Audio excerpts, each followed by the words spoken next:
Allahumma ya qadiyal hajat Allahumma ya qadi ngelanjutkeun lalakon kisah tentang kaum Samud anu dipimpin ku Kangjeng Nabi Shalih alaihi salam. Di awal kaum Samud anu sangat bangkawarah lantaran neruskeun kaum Ad. Gusti Allah diturunan Kangjeng Nabi Shalih alaihi salam, kemudian masyarakat aya permintaan yang ngadatangkeun onta tina batu gede. Kalayan mujizat Kangjeng Nabi Shalih pamarti Gusti Allah eta onta kaluar tina batu tur langsung ngajurukeun anak nu anak teh kebal deui langsung gedena sarua jeung indung. Eta masyarakat awam nu barodo urang handap kalangan bawah mah langsung bae berduyun-duyun iman ka Kangjeng Nabi Shalih. Nuturkeun aturan-aturanana hiji onta teh antepkeun ulah diganggu gugat fazar wa taqul fi adillahi wa la tamassu bisuin. Masyarakat awam anu bararodo kaum cacah mah dihandap teh arariman. Kapanasan kaum anu dileluhur pemimpin-pemimpin pemerintahan terutama di kalangan kerajaan ieu kunaon jelema ngagelok kasih soleh maka tuh nyanangayakeun gerakan-gerakan anti soleh di mana-mana pamflet dipetakeun kuari loba aturan-aturan anti soleh. Tuh aya nanti pamarentah kacau balau negara ditendun eta pamflet teh dihandapeun tangkalambon dihandapeun tatangkalan teh bu dipasang-pasangkeun sakumaha kuari nu deuk pilkada deuk jadi DPR baheula mah ditanggal kayu teh kuntianak kuari mah gambar kiai tanggal kayu teh di tiang listrik gambar kiai geus puguh DPR nama jatah mah kuntianak lalakina ieu dibarengan dihijikeun jeung kiai ulah sok sedih jasana le gambar kiai kahujanan kaanginan make udang-udang deui kiaina ge jeung Habib sarua hanya untuk sebuah kepentingan. Masalah sih jeung nya aing mah teman gambar ieu aing mah henteu atuh teu naon atuh aing mah maksudna ge lendek naon ieu dengan duit kitu ulah loba omong cenah ge macem-macem bae masing-masing bae sih. Sok aja tegar gitu tuh budak. Nah ieu ganti soleh teh luar biasa terus baekeun kumpulan sakumaha kamari di jalan iwati dibunuh ieu onta. Di samping ngarencanakeun pemunduhan onta pembunuhan soleh nage tetep kudu dibunuh bae. Masya Allah karim. Sedangkan Kangjeng Nabi Shalih kade ieu onta teh kudu dijaga diantep sadaekna nyana lantaran nyana mah boga aturan sorangan ketika nyana kacai jang poe nyana khusus jang nyana unggul isu giliran masyarakat jang masyarakat nyana moal ngaganggu lantaran ieu mah onta teh onta mujizat. Susuna bisa jadi obat kesuburan jeung sajabana. Luar biasa tuh masyarakat mah iman ka Kangjeng Nabi Shalih. Cek Kangjeng Nabi Shalih lamun diganggu awas supaya khuzakum mazabun alim bakal kadatangan siksa kate. Cek Kangjeng Nabi Shalih. Rencana punya rencana di kalangan bangsawan kalangan pemimpin di kerajaan maka mulailah neangan jelema nu terkuat anu siap ngabunuh kana eta onta. Ternyata nu dijadikeun pelor teh dua wanita nu dipake kahayang ku dua lalaki lantaran geulisna setan dinganana. Maka cek dua wanita teh kakak lamun hayang kakaula bogo kakaula ingin menyunting kaula kula mau pamenta iwati hiji aon tuh bunuh onta soleh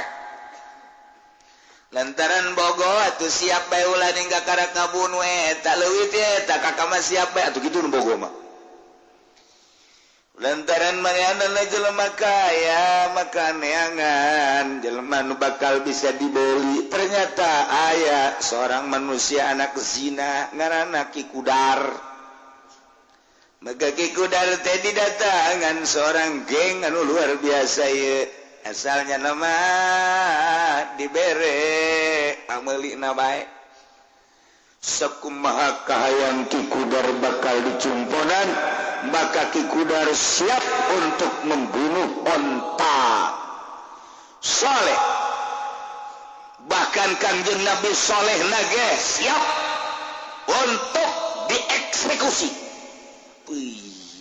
pohar Ki Kudar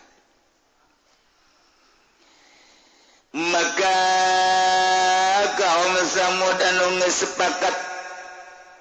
sameme ngayakeun pembunuhan onta teh ngayakeun undang-undang anti soleh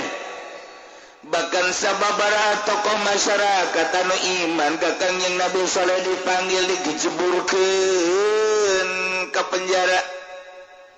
digebuskeun ka penjara masyarakat teh diembargo ku pemerintahanna sorangan roda perpolitikan jeung perekonomian teh hajat disalurkeun ka masyarakat ku sadobe hasud lantaran Kanjeng Nabi saleh loba pengikutna maka masyarakat teu meunang migu jeung nuturkeun ka Kanjeng Nabi saleh perekonomian ku pemerintah sorangan dibatasi ditarangkepan jelema bahkan isu nu santer Nabi solehna akan dibunuh ya Allah akhirnya jadi akalun saya titilah sekian puluh ribu ratus ribu masyarakat teh anu iman ka Kanjeng Nabi soleh lumayan tapi ente cara Kanjeng Nabi Daud teuing ente cara Kanjeng Nabi Hud teuing nu iman ka Kanjeng Nabi soleh aya 4.000 manusia deres mah deres ya deres tina sekian ratus ribu manusia nu iman ka Kanjeng Nabi soleh 4.000 manusia tetap nyara maka junting di kukumaha ge iman mae bunuh masalah geus pokona nu penting ulama syahadat kula asyhadu an la ilaha illallah wa asyhadu anna shalihan rasulullah wah loba nu dibunuhan masyarakat jadi horeng tiba heula lalakon kos kitu kumpulan masyarakat untuk siap menyaksikan dibunuh onta Kanjeng Nabi soleh ku salah seorang manusia anu dibeli siap untuk membunuh onta tersebut ngaranna Ki Kudar udang kunyana onta sehingga saya udah dikupat kapit ku eta pedang kupat kapit langsung tublas kenci ku Ki Kudar baiklah onta anaknya dikejar tetapi anaknya dikejar lompat sampai lompat ke gunung begitu lompat ke gunung lompat ke batu nu pertama teh batu nu pertama muka nyana asup ke jero sanggeus asup ke jero nutup deh plak asup ke jero eta anak onta teh asup ke batu nu pertama ngaluarkeun onta ialah nu bakal keluar hewan ti batu eta di akhir zaman anu bakal nulisan manusia kafir mukmin dabah teh geus moal bisa dihelak deui ke di akhir zaman mimiti lafaz Al-Qur'anul Karim bakal ditayakeun ku Gusti Allah urang muka Quran kaget Quran ka mana hurufna dibukaan kurang teu aya neangan deui ka lamari buka deui teu aya kaget nanyakeun ka tatangga nyokot Quran teu aya rome bakal eueuh ieu huruf Al-Qur'anul Karim tinggal aya jelema anu hafizul Quran eta jelema nu hafizul Quran teh ditita maca Quran urang ngadengkeun nyana nu teu talar ngadengkeun nyana cuman umurna sakedeung teu kebal mararaot anu talal Quran tinggal paling nu talar kulhu kayak gitu teh nu talar bangsa kula tu bil falak binas anu bangsa lam yakunil teu katalar teh hese pabeulit Iqra lam yakunil hese eta mah pabeulit biasa sanajan ini tuh watini ge pambelit watini wazaituni waturi sini wa hadzal baladi amin aku khalaqna insana fi ahsani taqwim summa radana wasbana illal ladzina amanu sholati wa tawassaw bil haqqi wa tawassaw bis sabr ngacak teh budak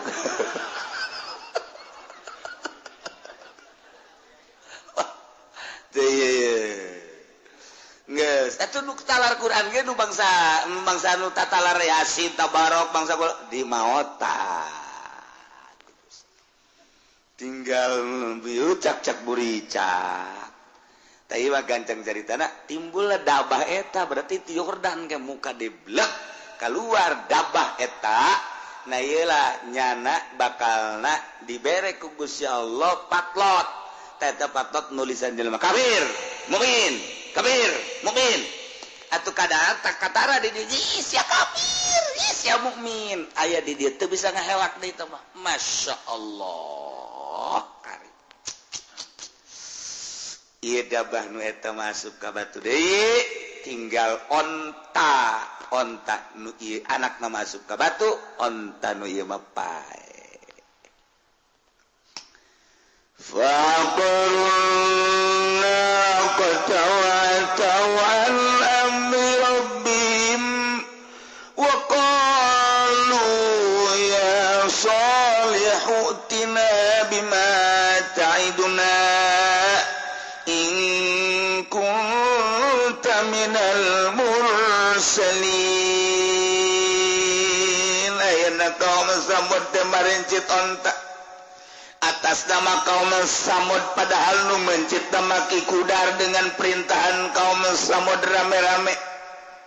terutama para malawi yakni tokoh-tokoh pemerintahan pembesar-pembesar di negara eta harita dipaehan laku ki kudar wa taulalacut kaum Samud anam rabbihim tindak perintahan pangeran untuk kudu-kuduna dirawat dimulai diamankan endahan dibuang kawarahna kaum Samud luar biasa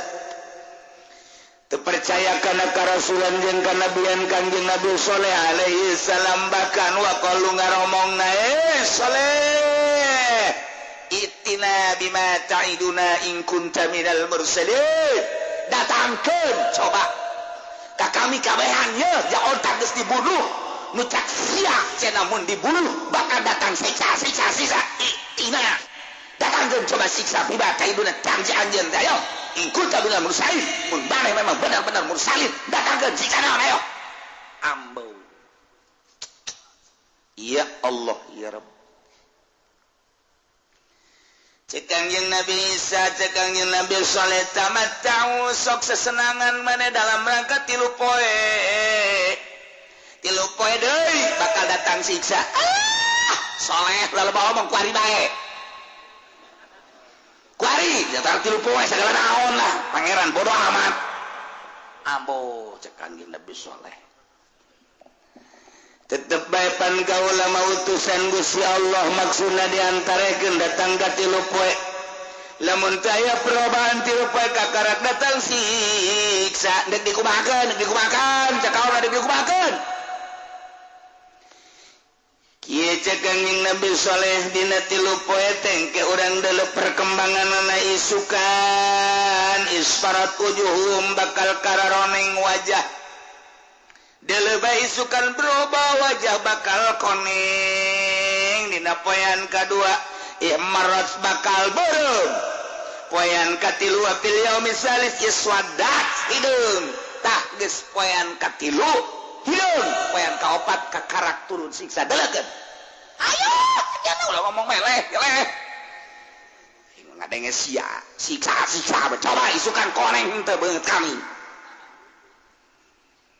sajaroning nang tangan ka Kangjeng Nabi Saleh Kangjeng Nabi Saleh naku Gusti Allah tita kaluar ti negara Yordan. Wahai Saleh, mane berangkat jeung pengikut mane aya sabaraha bae. Diperkirakeun aya 4.000 manusia loba harita sok berangkat keluar ti dinya. Dik disiksa cek Gusti Allah ku aing. Bakawarah ye manusia. Kamana abdi kudu berangkat Gusti Palestina. Kidinya eureun di Palestina cicik. Lamun geus datang ka Ramlah Palestina, maneh berangkat ka Suriah ka ditu. Amankeun. Lantaran anu bakal digoncang teh, nu bakal disiksa lain eta bae. Sababaraha daerah. Berangkat gerak ka Palestina. Di Palestina, sapoe dua poe berangkat ke Suriah. Kangjeng Nabi Saleh langsung pidato. Para umat kaula nu aya di negara Yordan, nu jelas di Petra di dieu jeung di ditu di Madain Arab. Kaula hanya memberikan informasi bahwa siksa tilu poe kaharep bakal datang. Maka kaula dek ngajak kanu iman ka kaula instruksi ti Gusti Allah urang teh kudu berangkat ka Palestina. Siap-siap kuari kene. Wah, jelema nu iman bebeh nuturkeun Kangjeng Nabi Saleh. Yordan, Palestina, deket jasa. Urang lamun ningali ieu Yordan, ieu Mesir, ieu Palestina. Di dieu teta aya Aqabah. 3 negara urang kadeuleu bisa. Urang aya di tungtung Yordan, kadeuleu, Mesir kadeuleu, Palestina kadeuleu. Lampu-lampuna katingali. Ieu Kangjeng Nabi Saleh kita berangkat tadi dinya set ka dieu nyebrang ka Palestina daratan teu lautan. Daratan berangkat kabeh. Masyarakat Yordan di kamarana ngungsi emang aya naon bakal disiksa iraha 4 poe kaharep isuk bakal koneng banget isuk kadua beureum katilu hideung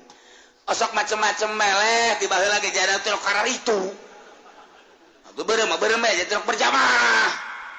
kabehan ieu mah bakal babe mah disiksa sok lalamunan teh sok antem-anteman amat kami maya berserta anu iman ka kaula jeung ka Gusti Allah kami nek berangkat aya sabodo atuh dek berangkat mah kami nadaan di dieu siksa nyaho coba tapi lamun kami teu disiksa wah sial dibunuh ku aing di mana bae ayana kami geus mempersiapkeun manusia-manusia anu bakal ngabunuh maneh ayo berangkat Kangjeng Nabi Saleh ka Palestina lempang dirinya ke Palestina teh jadi kesanajan deket ya pandari lempang mapan meureun 4.000 manusia anu iman mah teu lain setik waktu datang kaisukan bener masyarakat pipina beungeut na kararoneng kabeh silih tunjuk beungeut sia koneng sia ge koneng emang aing koneng koneng ngaca tuh itu koneng ieu karoneng kabeh bungut koneng tias kabeh. Ulah-ulah bener ya si Soleh ya. Kos karariam aja omongan ngeceknya nih cenah poean ka hiji koneng ieu bener ya sana para rias ge. Tapi jangan percayalah orang. Ulah wakal anu lo kepercaya. Kadenge kabar berita ka Kangjeng Nabi Saleh bahwa beungeut-beungeut umat nu aya di Petra teh kararoneng tuh. Berarti jadi ya siksa kajen ku kumaha. Kangjeng Nabi Saleh na kan geus indit jeung nu iman. Masyaallah. Poean kadua bareng kulit manusia silih tunjuk sia beureum bobeh rame di negara Petra teh rame harita teh ieu urang bareureum kieu teh pan meureunanan cek si Saleh teh cenah bakal datang siksa mimiti karoneng ngaju bareureum ieu urang geus kieu kumaha apa iman bae gitu ka Saleh aya penasehat hukum Yusril berendah Kula waka iban-iban atuh. Tunggu sapoe deui. Cek Saleh teh sapoe deui. Ulah waka rajing atuh urang gengsi kudu iman mah tuh. atuh gengsi ontak geus dibunuh kurang solehna bakal dibunuh kurang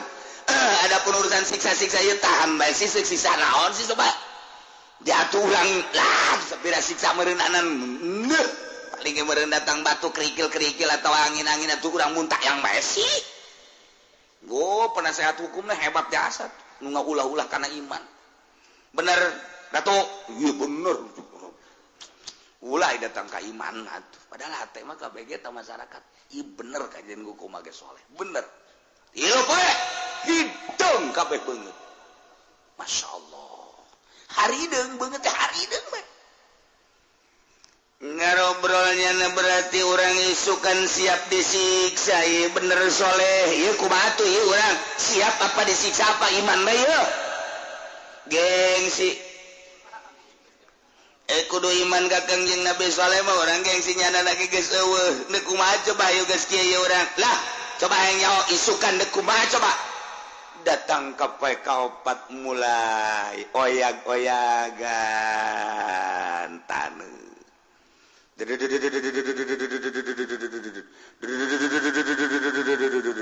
hoi aya lininya bener lini urang ka mana ya tahan lini sakieu ieu di luhur galedeg tak jeku bedug damah ge kos kitu mah kilat sing purinya jegar sing jalegar galedeg sing jalegar bayangkeun ku urang-urang kakarak aya galedeg hiji duh bae ge sakitu poharana budak leutik mah sawan budak gede ge hajuna ke pamajikanna tuh dipegat-pegatkeun tama sawan kadinya pelampiasanana sing burinya jadi di luhur teh kilat jeung galedeg dihandap digoyang-goyang ku Gusti Allah eta bumi teh ya Allah ya Rabbi jelema terus lompatan ka kaler ka kidul kawetan anu tabrakan nyana jeung nyana jeger ya manusia tidinya lah ku Allah digedog-gedog we terus kaderenkeun ka digedog di luhur kilat jeung galedeg sing jeleger geus beol nu bisa kukumaha tuh terus diputar ku Gusti Allah langsung digudang digedog terus bae digempakeun ku Gusti Allah das galedeg sing jeleger teh kuari mah jelema nuhurup saurang-urang can kabeh ngusruh numan takfa khazat umur rajfatu fasbahu fi darim jasimin maka Allah nyesat nyiksa ngeunaan ka kaum Samud patu gempa anu dahsyat zilzalatus syadidah lini anu luar biasa orang gempa kakarak 5 hektar 6 hektar 7 8 hektar geus kieu kajadianana urang lamun nyaritakeun kamari gempa bumi anu aya di Padang datang ka kuari cenah kajeroanana 3 kilometer eta teh jelema setelah dikeker teh jelema aya di kedalaman 3 meter 30 kilo lamun 3 kilo berarti kan 3.000 meter sabaraha ribu manusia harita nu gempa di Padang urang lamun nyaritakeun berbagai gempa nu laletik mah Garut di itu gempa kula di Garut teh tepan eta aya jalan kareta kitu tah ieu kan pegunungan di dieu tah gunung nu belah dieu teh kapan nimpa kareta lantaran gempa kan dirinya dedengkeun di dieu kapan loba manusia emang jelema di dinya mah tilok saralat judi malulu Cina dilongsorkeun ku Gusti Allah gunung ti luhur kana brek datang ka kuari kapan eta sabaraha ribu manusia teh diangkat anu di Sukabumi nu ku urang kadenge mantas tsunami Aceh harita digempakeun deui ku Gusti Allah lantaran jelemana tukang kredit malulukan di dinya digempakeun ku Gusti Allah datang ka kuari teh diangkat sabaraha puluh manusia Tasikmalaya urang lamun nyaritakeun anu laletik mah anu gedene Padang sabaraha ribu manusia ieu gunung tidinya dikadinyakeun ku Gusti Allah sedengkeun ieu kapan masyarakat tidinya ribuan imah gunung nu ieu ka dieu gunung nu ieu ka dieu tadina kapan digoyang-goyang heula dadadadadadadad urang nu mengaritakeun tentang di Padang Sarua digoyang-goyang heula goyang Karawang mantep goyang gunung nah kunaon eta gunung gadarinya kabeh tadi beras bisa dibayangkeun ku urang Masya Allah karim iyalah fa'akhadhathumur rajfatu diabadikan di Al-Quranul Karim kejadian tentang kaum Kangjeng Nabi Soleh yakni kaum Samud urang bisa maca batin urang bisa nerawong komo lamun urang geus ka Yordan urang geus ningali ka Petra oh iyalah ditinggal kaum Kangjeng Nabi Samud mun urang ka Saudi Arabia kemudian berangkat menuju Syria belakang kiri non gitu ke utara didinya ke Penayam Madain nah didinya ge sarua kayak gunung-gunung anu dipatri dipahat dijadikan bangunan-bangunan masih diabadikan datang ka kuari urang bisa maca mun urang ka Yordan atau urang ka Saudi Arabia bisa neule pahatan-pahatan kaum Kangjeng Nabi Samud kaum Kangjeng Nabi Soleh yakni kaum Samud ialah Al-Quran fa'akhadhathumur rajfatu fa'asbahu fi darihim jathimin dihandap digoyang dilinikeun digempakeun anu luar biasa di luhur wasaya petak gledek minas sama di luhur ti handap bayangkeun ku urang sing celegirna ti luhur sing burilakna ti luhur dihandap terus bahkan suara-suara gemuruh wah anu hese dicaritakeun anak cakaol ulah kudu digoyang jeung galedeg ngadenge suarana doang ge urang kudu pae ku dahsyat-dahsyat ngadenge suara gemuruhna bae kudu pae jadi padange kapan aya suara heura eta teh kadenge gemuruhna suara teh kabeh ge kaget ieu teh aya suara naon di luhur lain di handap lain suara deuk aya tsunami kapan suara sarua bae teteh suara kos gitu misteri teteh suara kos Gunung Galunggung Tasikmalaya waktu kuda di Garut tarita teteh kapan cek kurang Tasik na aya suara heula guru-guru dugan aya kaget kabehan ge orang Gunung Galunggung dibere suara heula nu mentak wali Allah mah dibere tanda-tanda lamun teh mah aya gunung kemudian hewan-hewanna tarurun teh berarti deuk disiksa urang eta hewan-hewan tarurun eta teh ngabejaan ka para wali Allah mah ku bahasa isyarat hewan anu pahameun wali Allah mah sarua jeung utusanana bahwa geura keluar ti dieu lantaran dieu teh disiksa mungkin orai mungkin binatang-binatang nu aya di leuweung atau di gunung keluar eta ngabejaan entak sing ade bisi di lembur urang aya orai aya monyet sing ade eta utusan Allah barang disiksa ku gempa dihandap linian luar biasa luhur kilat jeung galedeg sing jeleger fa asbahu fi darim jasimin maka jadilah kaum Samud di negaranya di desanya jasimina bergelimpangan tapak dekum mayat-mayat geus teu berdaya barikina ala rukab geus urut-urutna manehanana nentang ka Gusti Allah kuari mayitina rukab teu berdaya sing bergelimpangan bertekuk lutut deuk saha muntayang wae kabeh Masya Allah kos gitulah masyarakat jeung umat anu nentang kana mujizat tentang ka Kangjeng Nabi Soleh khususna kuari ge lamun urang nentang ka Kangjeng Nabi urang atuh moal teh ku Gusti Allah disiksa ngan disiksa na ku Gusti Allah cepolan-cepolan urang di Tasikmalaya Gunung Galunggung kemudian kamari tsunami Aceh di dieu ge Pangandaran ditangakeun deui tsunami kemudian atuh kuari di ditu di Padang gempa bumi Sukabumi Cianjur Garut terus loba-loba di Banten ge atuh aya setik ieu teh mere pepeling ka urang kades ya lamun teu nurut ka Al-Qur'anul Karim diludeskeun ku aing cek Gusti Allah. Untung masih keneh aya jelema anu ibadah ka Gusti Allah ikhlas tanpa pamrih. Anu ti penting hudang mandi ka cai tadarruk ka Gusti Allah. Aya keneh nu maca Quran tengah penting ngalengis ka Gusti Allah zikir ka Gusti Allah cacak geus nu kitu ningali kahirupan kuari masyaallah dedengean urang. Di berbagai sektor korupsi, di berbagai daerah pamalingan, di berbagai penjuru pemabokan,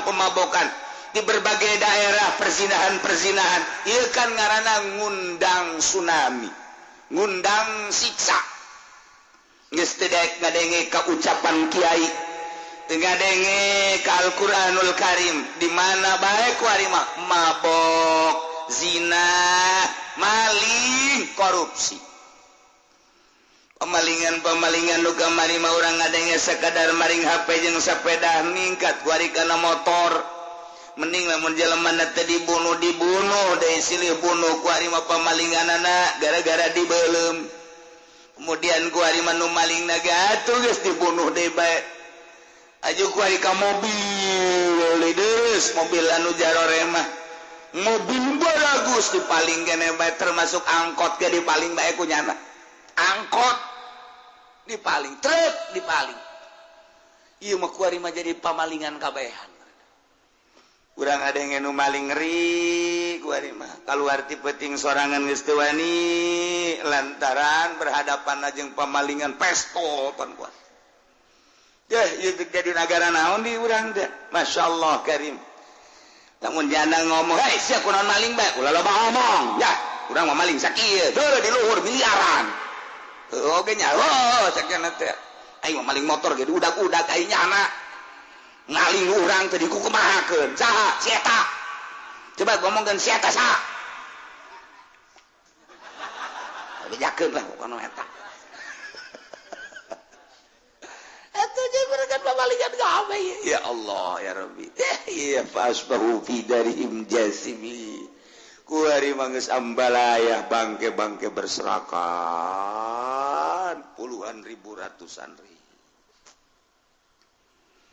Kanjeng Nabi Saleh lagi saya di Palestina kemudian berangkat ke Suriah. Idina ku Gusti Allah kita berangkat dari ka Yordan kita ningali kayaan umatna. Jeung kita carari cing deui eta mah sakadar menghindar tina siksa doang. Maka Kanjeng Nabi Saleh teh ceramah deui wahai dulur kabehan bahwa urang teh instruksi ti Gusti Allah kita balik deui ka ditu ka Yordan kita cicing di Yordan bae tetep berangkat deui ti Palestina gitu nanti Suriah ka Palestina datang deui ka Yordan deket sih kan deket-deket gitu antar negara kuari baheula ngahiji kan baheula makan Yordan Mesir ngahiji ngan sakadar aya Palestina doang Palestina Mesir tah eta aya Israel Mesir eta mah negara kuno tembel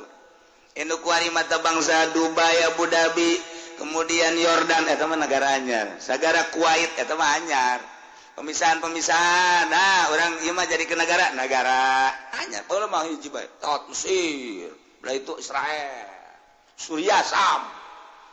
baheula eta mah negara kuno tah zaman Kangjeng Nabi Ibrahim Sam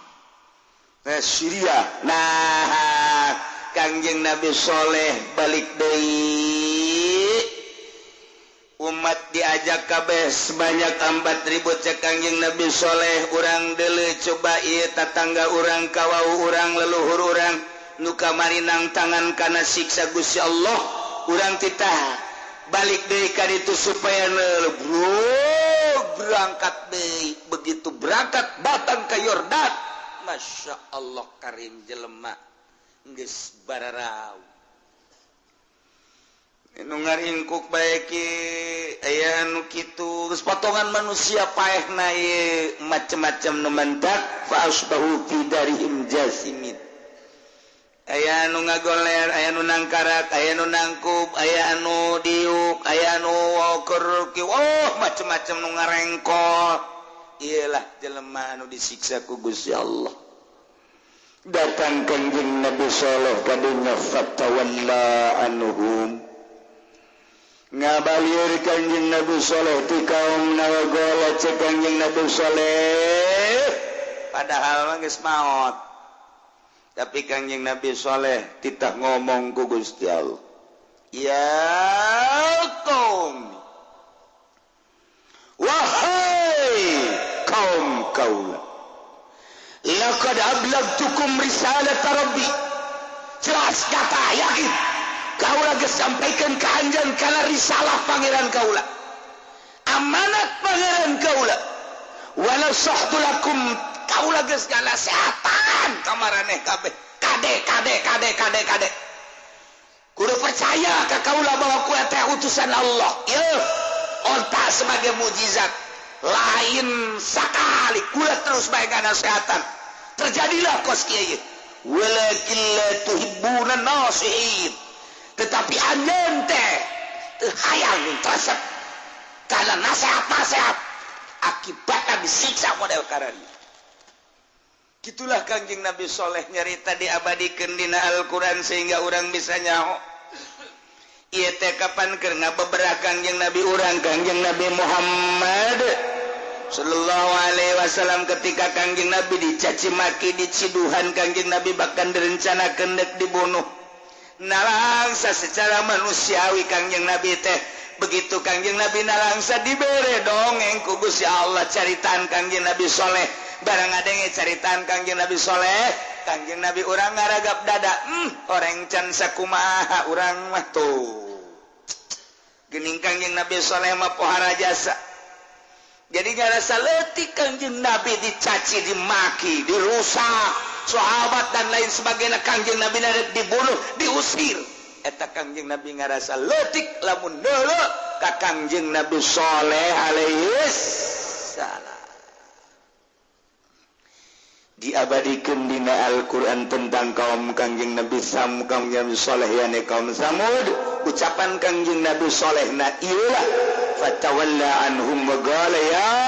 qaumi laqad ablagtukum risalat rabbi wa nasahtu lakum walakin la tuhibbuna nasihin kaunikanana aya dua manusia nu hiji awewe nu hiji lalaki keur eueuh di dinya nu hiji lalaki ngaranna Kiargolnya nama keur ka tanah haram Mekah anu hiji deui awewe nyana keur nyaba keluar daerah dinya begitu ngadenge nu awewe bahwa disiksa di lembur eta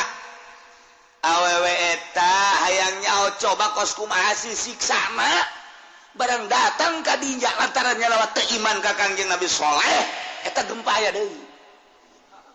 jangan gempakeun sorangan doang gua ada sing jeleger deui sakumaha tadi teh padahal jang sorangan doang sebabnya bertanya-tanya kos kumaha si siksana di jero hatenya teh kos kumaha datang ka ambalayah ki isi siksa kos kumaha ieu gara-gara teu iman ka kanjeng Nabi saleh jaing teu iman kos kumaha dibuktikan ku Gusti Allah suara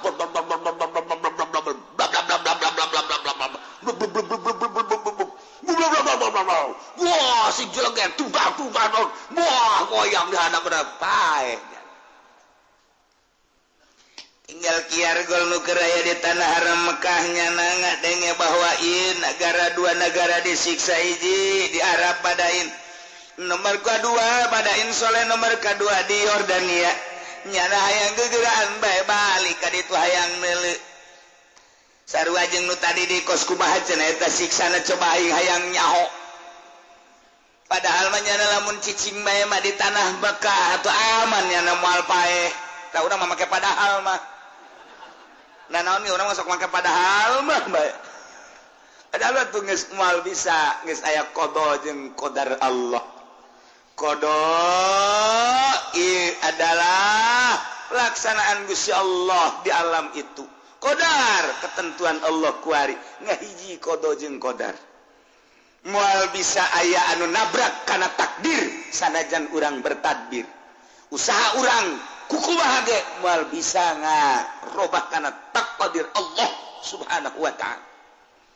urang hanya bersyariat doang talamun urang cek inget kadinya tuh geus takdir eta budak tabrakan cak aing ge tadi si budak rarasan aing bakal tabrakan tak budak lamun henteu kenceng mah meureun moal tabrakan teu bisa kitu henteu bisa kitu tetep bae emang geus di dinya meureun ajalna kajian kuku mah ge mun teu bisa kokoseran indungna ceng aceng teh gara-gara naik motor cak mah ge ulah kenceng-kenceng beuh lamun aceng andai kata teu kenceng mah meureun moal paeh tuh urang mah aya andai kata bae mah tetep bae teu bisa aing geus takdir ti ditu da kos kitu ya aing sebenarnya mamun baheulana teu kadinya mah meureun moal kawin jeung si eta nya jorenya peke gara-gara aing ngaju cicing di dinya ka baheula teh diajak ku babaturan aing gadara itu hanjakal teu bisa kitu emang geus kodok nanti ditu tulisanna bakal kawin jeung si eta atuh teu bisa geus bae ku ari mah maning bersyukur bae geus jore urang usapan jorena batu cincin ge jore jadi herang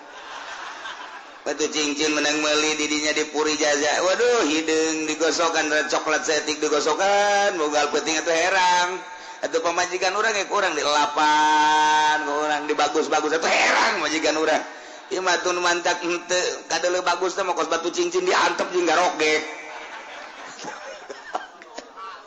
pandian ku urang pamajikan ka dieu sia ku aing dipandian gari-gari benar engke ku aing dek diusapan ieu aing meuli penggosokna tuh gosokan 5.000 aing meuli ya pandian kurang diuyab geus pukna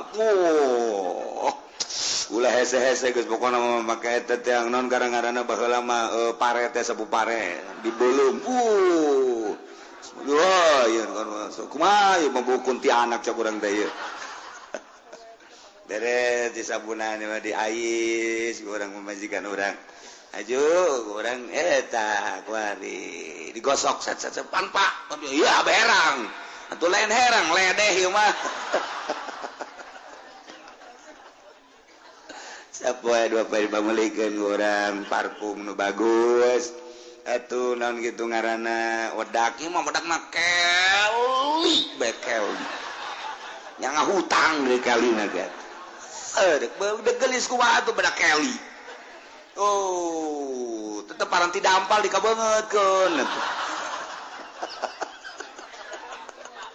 keli mah parang tidak ampal dikabeungeutkeun teu beres atuh nah nu bagus emang nu kos kumaha kiai dalah kolot baheula meuli di pasar kemis anu baruleut teh eta di caian eta nu hebat mah tah mah kieu leuwih parah tah mah kos kitu mah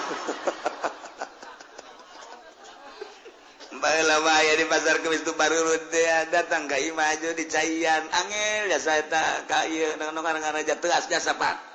menang di Gunung Karang masalah teh mah meureun bisa pakai badut cincin eta lamun ku ari mah eta parfum ngaranna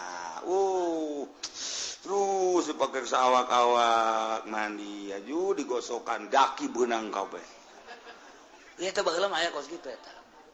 Nah, jadi sengit awakna beulikeun ku urang baju nu bagus, anu rapi. Melilipan anu hideung-hideungan. Masya Allah, tuh urang ieu dipandang ku urang jas ieu geus dibagus-bagus ke jajore bae heran ieu.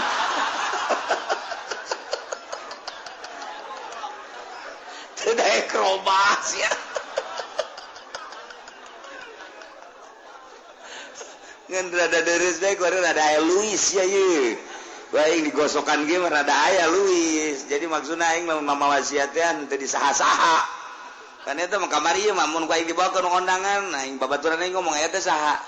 Saha deui eta pamajikan sugan teh pembantu tah aing ngadenge kos kitu tah. Ih, saya rada Luis kuari mah. Tetep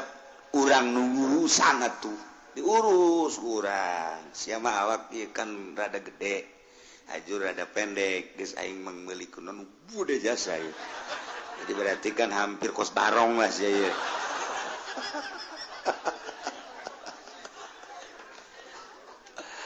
Masya Allah Karim. Nah iyalah diabadikan dina Al-Quran tentang kaum Samud anu dipimpin ku Kanjeng Nabi Shalih halus nusa urang deui nu aya di tanah haram kiargol ngaranna lantaran ngadenge bahwa negarana disiksa nyana datang bener kabeh pemajikan anak tetangga wow geus darku nyana ngacerit anu luar biasa bertanya-tanya saruanya naga ieu si kumaha siksaanana datang ka pararae kabeh datang ke bangunan-bangunan ngan sakadar bangunan gunung bae anu henteu dirobajang diabadikeun ku Gusti Allah adapun nu lain-lain mah nu di dataran rata anu di macam-macam beak bae geus kabeh teh ku gempa nyana bertanya-tanya dahsyat amat kos kumaha siksana sih ya mulai wer wah naon ieu cek nyana ieu mulai goyang-goyang ih kayak gitu sih goyang kieu naon ieu meureun nya siksana ieu kos kieu meureun kos ieu teh sabaraha wah di luhur mulai kilat mulai wah gua ledek sing cilegan jang maehan sorangan doang lantaran bertanya-tanya kos kumaha siksana sih maka ku Gusti Allah dibuktikan disiksa deui model kos kitu Mendek Kangjeng Nabi begitu berangkat jeung para sahabat ti Wadil Qura terus melalui Madain Shaleh Kangjeng Nabi memehna dongeng ta ieu teh kaum-kaum Kangjeng Nabi Shaleh nu baheula disiksa ieu teh Saudi Arabia ieu Madinah terus ke belah ditu ka Kaler ti Kaler tidinya teh aya Wadil Qura ti Wadil Qura nanti engke teh belok ka kiri tidinya aya pegunungan ngaranna eta pegunungan teh pegunungan Madain Shaleh Kangjeng Nabi nyaritakeun ieu ti Wadil Qura tatang ka ditu si hade urang ulah aya anu lalagaan hiji nomor kadua ulah aya nu aplen-aplen kudu dicepetkeun sebab ieu daerah siksa baheulana mulai cek Kangjeng Nabi berangkat dicepetkeun kuda ge dicepetkeun teu meunang aya nu aplen dinya sebab ieu daerah siksa Allah baheula ulah sok nanyakeun kos kumaha siksa cek Kangjeng Nabi lamun nanyakeun siksa kos kumaha awas wow datang ka nyebrang ka arah Kangjeng Nabi stop handapeun tanggal kormat etalah gunung-gunung nu tadi kurang kaliwatan di belah dieu ti Wadil Qura tadi etalah kaum Kangjeng Nabi Shaleh kaum Samud nu disiksa sahabat ngap-ngapan aduh cek cenah hadena cenah urang ieu henteu aplen di mun didinya aplen bakal disiksa deui bae mentek ulah urang ka Gunung Galunggung kos kumaha siksana Gus sia kena siksa ka jeung kumaha di dieu ulah urang ka ditu lelempangan ka mana misalna ka Aceh rek tsunami di ditu ulah ngayalkeun kumaha si tsunami datang sia kena tsunami sorangan sia ka jeung kumaha gampang bae Allah mandek nyeun tsunami sanu nyaho susu awewe digudekeun aju keluar caina wah disemprotkeun taek na tsunami nya nangka Allah bapak kawasa nyeun tsunami tina susu ya Allah ya Rabbi selesai Gusti Allah ngabebrah Kangjeng Nabi melalui dongeng kaum Samud dipimpin ku Kangjeng Nabi Shalih alaihi salam bakal dilanjut ke masih keneh dongeng Kangjeng Nabi Lut alaihi salam di Yordania di dia Palestina tah di dia di tengah-tengah antara Yordan jeung Palestina ialah kaum Kangjeng Nabi Lut jadi masih kene Yordan kene ngan jauh ari nu tadi mah Petra kebelah ditu wetan ari ieu mah di dieu nah keh urang bakal nganyahokeun tentang sifat-sifat jeung tingkah kaum Kangjeng Nabi Lut alaihi salam jeung bakal dikumahakeun ke kaum Kangjeng Nabi Lut ke urang lanjutkeun minggu hareup wallahu a'lam. Bismillahirrahmanirrahim. Qala Ahmadu ngucap sebagai Ahmad bin Hanbal ghairulan lian Ahmad minal a'immati saking pirang-pirang imam wal walam yathbut li basyari hadza lan wara tetep kadeki basyar hadza ikila basyar sohbatu para rewangan ma Rasulillah sumertane Kangjeng Rasulullah sallallahu alaihi wasallam li anna Rasulullah karena satune Kangjeng Rasulullah sallallahu alaihi wasallam qad kubul ketemen dan pupuskeun ya Kangjeng Rasulullah wa basyarun sahirun ala utai ki basyar iku kan cilik boleh ngucap ya ulama kabeh wa kharafa basyarun lan pikun sapaki basyar fi akhir umri dalam akhir umri basyar wa kana lana ya basyar rajul su'in iku wong lanang kang lain taus tutup ya qaul Kalau nudaya mutasabai nudaya kana khatimatu su'in ana pepugasan ki basyar iku pugasan kang ala bid'awati aliin radhiyallahu an kalawan duane ka Sidina Ali moga nilar penuh sepelanu saking ali painam kesatune kalakuan iku lamma balaghu sama-sama satu magawe ngali opanam satuna basar wabah iku nyemelewa basar ibni Ubaidillah ing anak ronone ki Ubaidillah bin Abbas bola maka ngucap ya Ali Allahumma atil umrahu wa alhib aqlan ya Allah muga ngadawakeun Tuhan ing umur ya basar lan muga ngilangkeun Tuhan ing akal basar istajaballahu ta'ala maka membadanan sebelah ta'ala doa Ali ing doa Sidina Ali fihi ing dalam basar wa kanat lahu akbaru sunlana iku tetep gadue basyara pepirang caritaan kang ala pujani bi alim dalam rasulullah wa sahabilan pirang sahabat Ali radhiyallahu anhu muga nilar penuh sapa saking kabeh qala ibnu dawya wa jazaba ibnu dawya wa lamma zabaha samang-samang sanyemeli ya basyara saghira ini ingkang cilik roro Pakidat summa maka sinepen kesemaka kailang na pombo ke karena suara aklauma ingakale ya kana taqibu kang anda ya iku kandak ya bil masum dalam masumatan syadul asyad lan nalagu ya ing kurang syiran alati tahiyukan ngahudang-hudang ya asyar al-asan ing pirang-pirang ka prihatin wa tabkilan nangis ya nawatubkil uyun lan nganangiskeun asyar ing pirang-pirang netra hatayan dari benas malam-malam nangis sapa anasu manusia diritakeun seorang manusia nu biadab Basyar Ahmad bin Hanbal salah satu mazhab minal a'immah yang liana bahkan nuritakeun walam yasbut cenah li basyari hadza sohbatun ma Rasulillah ki Basyar anu ngabunuh dua anak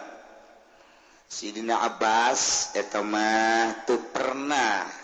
babarengan jeung Kangjeng Rasulullah sallallahu alaihi wasallam lantaran Kangjeng Rasul pupus wa Basyarun sugir nya nama leutik bari gaya itunya di Suriah Bashar Asad diberi nurutan dia nya nama negara dan negara atuh penuh kuno gitu ngaranna cerita sebab negara kuno Syria Mesir Israel eta mah negara kuno Mekah Madinah Turki India eta ngaranna negara kuno urang makan negara orang anyar termasuk Amerika anyar ieu negara baheula diboga sejarah di negara teh pohara ya, jadi teu pernah cenah ngabatur ngabarengkeun Kangjeng Nabi jadi lain sahabat cenah mah golu cek ulama Basyar di akhir umurna pikun jeung nya nama jelema anu suul khotimah rajul su'i cek Ibnu Dahyah tungtungna ki Basyar asad khatimat su'i dengan doa Sidina Ali radhiyallahu anhu. Begitu Sidina Ali nguping bahwa Basyar teh mencit dua anak Ubaidillah bin Abbas. Abbas paman Kangjeng boga anak Ubaidillah, boga anak dua laletik berarti incu Sidina Abbas. incu Sidina Abbas sareng incu Kangjeng kan berarti digigir. Nah begitu Sidina Ali nguping bahwa Bashar mencit dua anak Ubaidillah bin Abbas, langsung Sidina Ali ngadoa, Allahumma atil umrahu wa azhib aqlam. Ya Allah, muga manjangkeun umur kaki Bashar, dina sajroning panjang umur supaya dileungitkeun akalna. Masya Allah, doa Sayyidina Ali, fastajaballahu ta'ala du'aan alafi, doa alin fi, dijabah ku Gusti Allah. Umurna panjang. Nomor kedua, edan leungit akal, tokoh masyarakat anu luar biasa. Doa Sayyidina Ali manjur edan ya, ya Allah. Kada tahu akhbar sufi jadi Ali wasab. Loba cerita-cerita goreng timbul ti arah sidari jeung para sahabat-sahabat. Pokokna mah geus walah wah bae geus jadi sampah negara, sampah masyarakat. Urang lamun nyaritakeun sampah urang masuk ngadenge gedeng deui kita sia eta pejabat jadi sampah masyarakat. Berarti lamun jadi sampah masyarakat mah nya teh mun di pabrik teh naon garang-garangna? Limbah. Berarti engke pejabat-pejabat mun eureun jabatanna limbah. Baru masyarakat ngomong gitu, polisi mal kebel ge sampah masyarakat. Calon limbah. Lamun teu bener, anu bener atuh biasa polisi, nu bener rapi, abri nu bener atuh rapi. Mantan pejabat anu bener-bener ngelolana jeung atuh bener-bener niatana hade. Iya tuh bagus. Ngan di masyarakat osok aya bebas saking beureun kan teu bagus. Dewakeun mal kebal ge sampah masyarakat. Asana kurang